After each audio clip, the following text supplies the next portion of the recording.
ఉత్తరాంధ్ర ప్రాంతానికి ఒక చరిత్రాత్మకమైన దినం, చరిత్రాత్మకమైన కార్యక్రమం. ఈ కార్యక్రమానికి వేదికను అలంకరించిన పెద్దలు, మన అందరికీ కూడా ఒక రకంగా కుటుంబ పెద్దగా ఉన్నటువంటి వ్యక్తి, ప్రస్తుతం గోవా గవర్నర్గా ఉంటూ నిరంతరం కూడా సమాజాన్ని, ప్రజలని స్ఫూర్తినిచ్చే విధంగా తన జీవితాన్ని ఒక ఇన్స్పిరేషన్గా నడిచినటువంటి వ్యక్తి, నాకు తండ్రి సమానులైనటువంటి వ్యక్తి పెద్దలు పోసుపాటి అశోక్ గజపతిరాజు గారికి, అలాగే సోదరులు,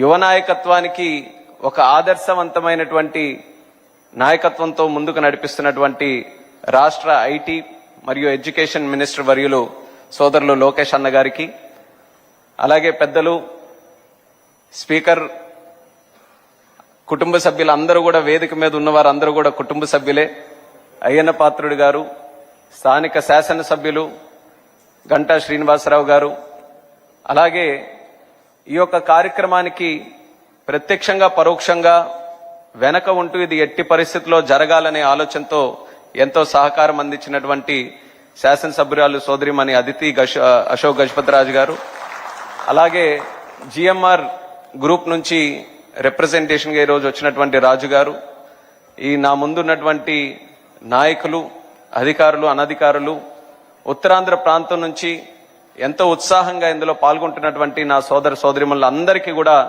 నా హృదయపూర్వకమైనటువంటి నమస్కారాలు తెలియజేసుకుంటున్నాను. ఇందాక చెప్పినట్టు ఒక చారిత్రాత్మకమైనటువంటి దినం. నేను సివిల్ ఏవియేషన్ మినిస్టర్గా ఉన్నా, నాకు సంబంధించినటువంటి ఒక కార్యక్రమంగా ఇది ఉన్నా సరే, ఒక ఉత్తరాంధ్ర వాసిగా ఈ యొక్క కార్యక్రమం చూసి ఎంతో గర్వపడుతున్నాను. ఉత్తరాంధ్ర ప్రాంతం అనంటే ఎప్పుడూ కూడా వలసలు వెళ్లే ప్రాంతం, లేకపోతే వెనకబడినటువంటి ప్రాంతంగా ఎంతో మంది ఎన్నో సంవత్సరాల నుంచి మాట్లాడుతూ వస్తున్నారు. కానీ ఈ 18 నెలలు మన రాష్ట్ర ముఖ్యమంత్రి వర్యులు చంద్రబాబు నాయుడు గారు, అలాగే మన ఐటీ శాఖ మంత్రి వర్యులు లోకేష్ అన్న గారు, వీళ్ళిద్దరూ కూడా ఈ ఉత్తరాంధ్ర మీద, ముఖ్యంగా విశాఖపట్నం మీద పెట్టినటువంటి దృష్టితో ఇప్పటి వరకు ఉన్నటువంటి ఉత్తరాంధ్ర వేరు, రేపు రాబోతున్నటువంటి ఉత్తరాంధ్ర వేరు అని ఒక జనరేషనల్ షిఫ్ట్ తీసుకొని వచ్చినటువంటి ఘనత ఈరోజు వాళ్ళిద్దరిది అన్నది ప్రత్యేకంగా తెలియజేసుకుంటున్నాను. విశాఖపట్నం ముందు నుంచి ఎప్పటి నుంచో ఉత్తరాంధ్రకే ఒక వేదికగా, ఒక కేంద్రంగా ఉండేది. కానీ గత 18 నెలలుగా జరుగుతున్నటువంటి ఇక్కడ కార్యక్రమాలు చూస్తే ఈ విశాఖపట్నం గాని, ఉత్తరాంధ్ర గాని ప్రపంచానికే ఒక కేంద్రంగా రేపు తయారవ్వబోతుందన్నది సందర్భంగా తెలియజేస్తున్నాను. అందులో ఏవియేషన్ తాలూకా పాత్ర కూడా చాలా ప్రాముఖ్యత కలిగినటువంటిది. మీరు ఇప్పుడు చూస్తున్నారు, దేశంలో ఎక్కడికి వెళ్ళినా ఏవియేషన్ గురించి అందరూ మాట్లాడుకుంటున్నారు. ఒక రకంగా ఏవియేషన్ ఈరోజు అందరితో కూడా కనెక్ట్ అయి ఉన్నటువంటి సబ్జెక్టుగా మారింది. అలాంటి ఏవియేషన్ ఈరోజు ఇంత పెద్ద ఎత్తున మన దేశంలో గ్రో అయిందనంటే దానికి కారణం మన ప్రధానమంత్రి వర్యులు నరేంద్ర మోదీ గారు. ఆయన 2014లో ప్రధానమంత్రి అయినప్పుడు ఈరోజు మనకి గోవా గవర్నర్గా ఉన్నటువంటి అశోక్ గజపతిరాజు గారు ఆ రోజు కేంద్ర మంత్రిగా ఉన్నారు. వాళ్ళిద్దరూ కలిసి ఆలోచించి ఆ రోజు ఒక పునాది వేసి ఏవియేషన్కి గత 10 సంవత్సరాలుగా ప్రతి సంవత్సరం 12% గ్రోత్ రేట్తో ఎదిగినటువంటి ఏకైక సెక్టర్ మన దేశంలో ఏవియేషన్ సెక్టర్ అని అంటే దానికి ఆ రోజు పునాది వేసినటువంటి అశోక్ గజపతిరాజు గారికి కూడా ఎంతో క్రెడిట్ చెందుతుందని కూడా ఈ సందర్భంగా తెలియజేస్తున్నాను. ఇప్పటికీ కూడా మా ఏవియేషన్ శాఖలో ఏదైనా ఒక మంచి కార్యక్రమం గురించి ఈరోజు కూడా చెప్పాలనంటే దాని పేజీలు, చరిత్ర తిరగరాసి చూస్తే అందులో అశోక్ గజపతిరాజు గారి తాలూకా పాత్ర స్పష్టంగా ఈ రోజు వరకు కూడా కనిపిస్తుంది. అంత గొప్ప ఆలోచనలతో ఆ రోజు పునాది వేసినందుకు ఇప్పుడు శ్రీనివాసరావు గారు చెప్పినట్టు ఏవియేషన్ ఏదో ఒక వర్గానికో, ఒక సెక్టర్కో, లేకపోతే ఒక ఎలీట్కో, ఒక లగ్జరీ ఐదులోగా లేకుండా ప్రతి ఒక్కరూ, ఒక సాధారణమైనటువంటి వ్యక్తి కూడా ఈరోజు ఏవియేషన్లో, ఎయిర్ క్రాఫ్ట్లో ప్రయాణించేటటువంటి స్థాయికి మన భారతదేశం ఈరోజు ఎదిగింది. ఇలాగే ఎదగబోతుంది కూడా. ఈరోజు సుమారు మన దేశంలో 800 ఎయిర్ క్రాఫ్ట్లు ఉన్నాయి. మన భారతదేశం ఆర్డర్స్ ఈరోజు చూసుకుంటే మరొక 1700 ఎయిర్ క్రాఫ్ట్లు ఆర్డర్స్ పెట్టి ఉన్నారు. అంటే ఎంత డిమాండ్ మన దేశంలో ఏవియేషన్ కి సంబంధించి ఉందో ప్రతి ఒక్కరు కూడా గమనించాలి. అలాగే మరొక 20 సంవత్సరాల్లో 800 ఎయిర్ క్రాఫ్ట్లు కాస్త 3000 ఎయిర్ క్రాఫ్ట్ల వరకు కూడా వెళ్ళబోతున్నాయి. ప్రతి ఎయిర్ క్రాఫ్ట్ కి డైరెక్ట్ గాను ఇండైరెక్ట్ గాను ఒక 100 రకాలైనటువంటి ఉద్యోగాలు క్రియేట్ అవుతున్నాయి. ఆ 100 రకాల ఉద్యోగాల్లో అనేక రకాలైనటువంటి స్కిల్ సెట్ ఉంటుంది. అలాంటి స్కిల్ సెట్ కోసం ఈరోజు మనం చూసుకుంటే కొంతమంది బయట దేశాలకు వెళ్లి ఆ స్కిల్స్ నేర్చుకొని ట్రైనింగ్ పొంది లేకపోతే ఆ కోర్సులు నేర్చుకొని మళ్ళీ తిరిగి వచ్చి భారతదేశంలో పనిచేస్తున్నారు. అలాంటి ఆ యొక్క గ్యాప్ ఏదైతే ఉందో అది మన నారా చంద్రబాబు నాయుడు గారు గమనించి ఎందుకు మన దగ్గరే ఆ స్కిల్ సెట్ గానీ ఆ ట్రైనింగ్ గానీ ఆ యూనివర్సిటీలు గానీ మన దగ్గర ఉండకూడదని ఒక మంచి ఆలోచనతో మన ఉత్తరాంధ్ర ప్రాంతంలో ఈ రోజు ఏవియేషన్, డిఫెన్స్ అలాగే ఏరోస్పేస్ కి సంబంధించి ఎడ్యూసిటీ ఆ ఆలోచన చంద్రబాబు నాయుడు గారు మొట్టమొదటగా ఆలోచించి అది ముందుకు పెట్టడం జరిగింది. నేను కూడా మినిస్టర్ అయిన తర్వాత చాలా ఉత్సాహంగా మన ప్రాంతానికి మన రాష్ట్రానికి ఏదో ఒకటి చేయాలన్న ఆలోచనతో మొత్తం స్టడీ చేసినప్పుడు ఇది ఎప్పుడైతే అబ్జర్వ్ చేశానో వెంటనే చంద్రబాబు నాయుడు గారి దగ్గరికి వెళ్ళి చెప్దాం, ఈ యొక్క యూనివర్సిటీ పెడితే మన బాగుంటుంది. దేశంలో కూడా ఒకే యూనివర్సిటీ, అది కూడా ఉత్తరప్రదేశ్ లో ఉంది, మన దక్షిణ భారతదేశంలో ఎక్కడా కూడా లేదు. ఇది కానీ మనం ఈ రోజు పొటెన్షియల్ ట్యాప్ చేసుకుంటే భవిష్యత్తులో ఇంకా ఎన్నో కార్యక్రమాలు చేయొచ్చని చాలా ఆసక్తితో ఆయన దగ్గరికి వెళ్ళి రివ్యూ మీటింగ్ లో కూర్చున్న తర్వాత ఇంకా రివ్యూ మీటింగ్ మొదలే కాలేదు, నేను ఏ మాట మాట్లాడలేదు. ఆయనే ముందుగా మొత్తం అంతా సినాప్సిస్ ఇచ్చి మన ఆంధ్రప్రదేశ్ రాష్ట్రంలో ఏవియేషన్ సెక్టర్ మరింత అభివృద్ధి చెందాలి, దానికి సంబంధించి విశాఖపట్నంలో ఎట్టి పరిస్థితుల్లో మన ఏవియేషన్ యూనివర్సిటీ మొదలు పెట్టాలని నేను చెప్పే లోపలే ఆయన నాకు చెప్పడం జరిగింది.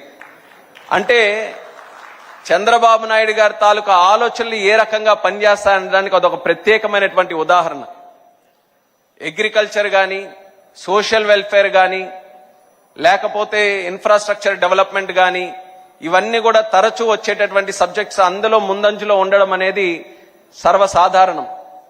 ఏవియేషన్ అనేది ఒక ఫ్యూచరిస్టిక్ సబ్జెక్ట్. అది ఏవియేషన్ లో అప్ టు డేట్ గా ఉండాలి. ఏవియేషన్ లో 20 years లో 30 years లో 40 years లో ఏం జరుగుతుందనడానికి చాలా లోతుగా ఈ సబ్జెక్ట్ చదివితే గానీ అవన్నీ కూడా తెలియవు.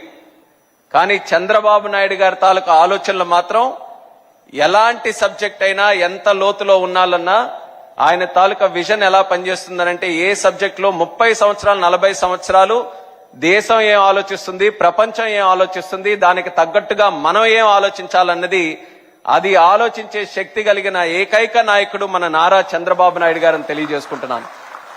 అలాంటి ఆలోచన ద్వారా పుట్టినటువంటి ఎడ్యూసిటీకి మన ఉత్తరాంధ్ర కేంద్రంగా పెట్టుకున్నాం. భోగాపురం ఎయిర్పోర్ట్ నిర్మిస్తున్నాం, చాలా అందంగా వస్తుంది. అతి త్వరలోనే దాన్ని ప్రారంభోత్సవం కూడా చేసుకోబోతున్నాం. మరొక నెల రోజుల్లో వ్యాలిడేషన్ ఫ్లైట్ కూడా అక్కడ స్టార్ట్ చేయబోతున్నాం. దానితో పాటు జూన్ మాసానికి పెట్టుకున్నాం. కానీ నేను మళ్ళీ చెప్పాను, వీలైతే ఇంకో నెల ముందే ఆ ఎయిర్పోర్ట్ ను కూడా ప్రారంభించాలని రాజుగారికి కూడా ఈ సందర్భంగా మరొకసారి గుర్తు చేస్తున్నాను. అలాగే దానితో పాటు ఒక ఎడ్యుకేషన్ కి సంబంధించి ఒక యూనివర్సిటీ ఏర్పాటు చేయాలని ముందు మనకున్న ఆలోచన. కానీ ఆలోచనలో అందరూ కూడా సమిష్టిగా దాని మీద మంతనం చేసిన తర్వాత ముఖ్యంగా లోకేష్ అన్న గారు దాంట్లో ఇన్వాల్వ్ అయ్యి యూనివర్సిటీ అనంటే కేవలం ఒక సెట్ ఆఫ్ స్కిల్సే మనం చేయగలమేమో, ఈ యొక్క యూనివర్సిటీ కేవలం మన ఉత్తరాంధ్రకు భారతదేశానికో సంబంధించినటువంటి కేంద్రంగా ఉండకూడదు, ప్రపంచంలో ఉన్న యూనివర్సిటీలకు అన్నిటికీ ద బెస్ట్ గా ఇక్కడ తయారు చేయాలని ఎప్పుడైతే ఆ ఆలోచన లోకేష్ అన్న గారు జోడించారో యూనివర్సిటీని కాస్త ఎడ్యూసిటీగా మార్చాం. ఎడ్యూసిటీ తాలూకా ప్రత్యేకత ఏంటంటే అందులో ఎన్ని యూనివర్సిటీలైనా మనకు పెట్టేటటువంటి సామర్థ్యం మనం కల్పించబోతున్నాం. ఏ దేశంలో ఉన్నటువంటి బెస్ట్ యూనివర్సిటీ అయినా, ఇది ఆయన కూడా చెప్తారు, ఆ టాస్క్ మళ్ళీ నాకే అప్ చెప్తారు, ముందే నేను చెప్తున్నాను.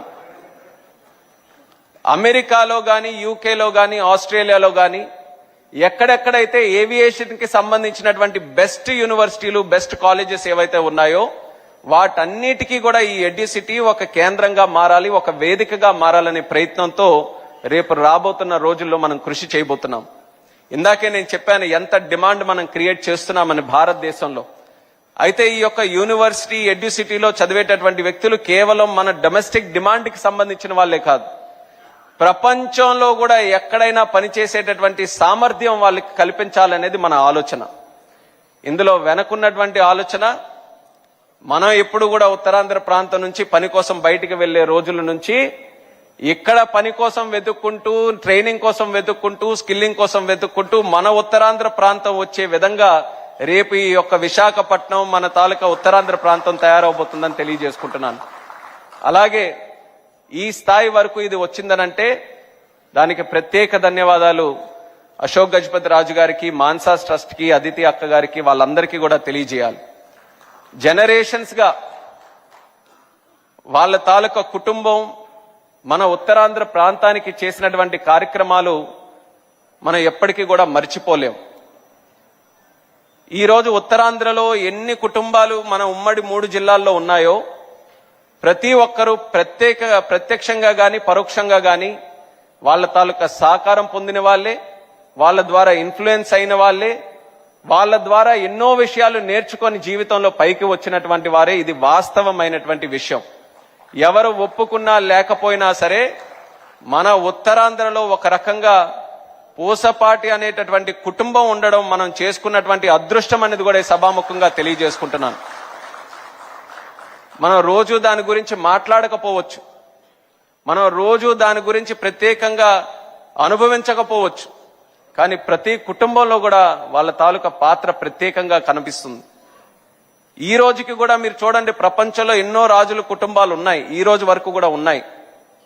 కానీ ఇప్పటి వరకు కూడా వేరే ఆలోచన లేకుండా విద్య అనంటే కోట్ల రూపాయలు ఖర్చు పెట్టేటటువంటి భూమి మరొక ఆలోచన లేకుండా ముందుకు వచ్చి ఇస్తున్నారనంటే నిజంగా ఎంత గొప్పతనమో మనం అందరం కూడా ఆలోచించుకోవాలి. రాజుల తాలూకా గొప్పతనం, వాళ్ళ తాలూకా కీర్తి, ఎన్ని కోటలున్నాయి, ఎన్ని ఏనుగులున్నాయి, ఎన్ని బస్తాలున్నాయి, ఎన్ని ఆస్తులున్నాయి, ఎన్ని తరాల నుంచి పరిపాలన ఉందని చెప్పుకుంటారు. కానీ పూసపాటి గారి తాలూకా కుటుంబం గురించి ఎంత గొప్ప మనసున్నటువంటి కుటుంబంగా మన అందరం కూడా చెప్పుకుంటాం.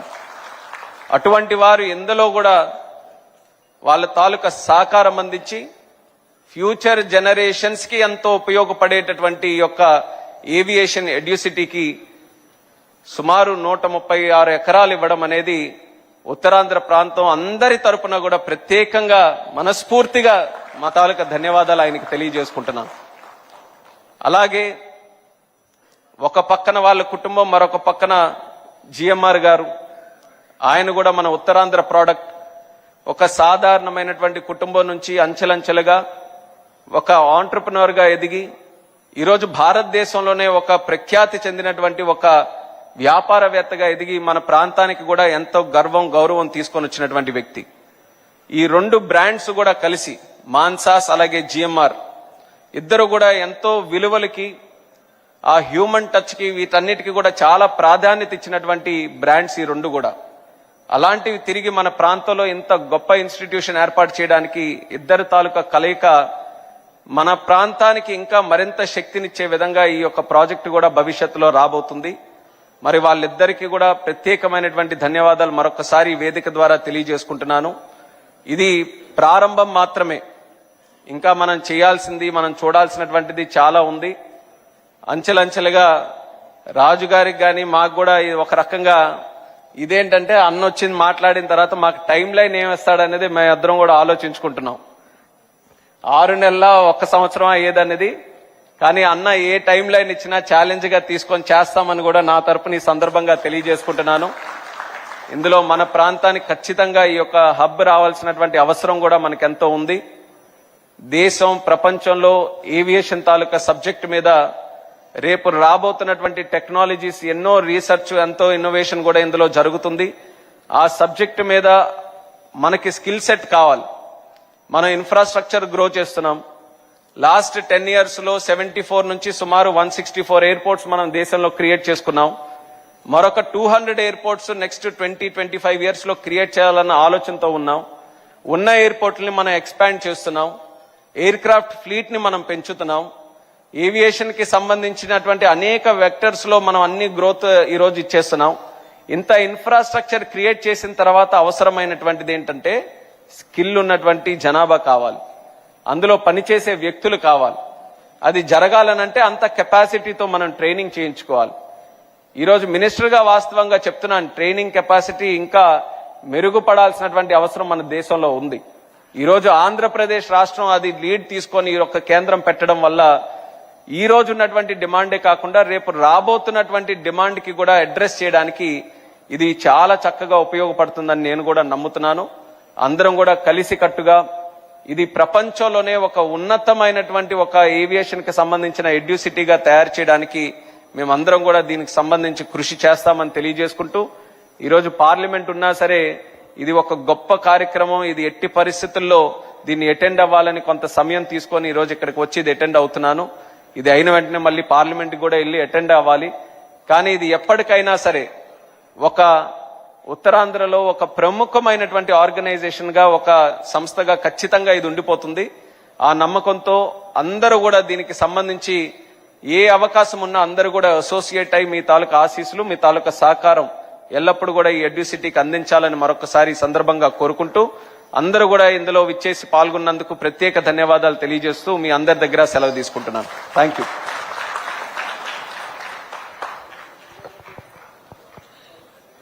ధన్యవాదాలు సార్.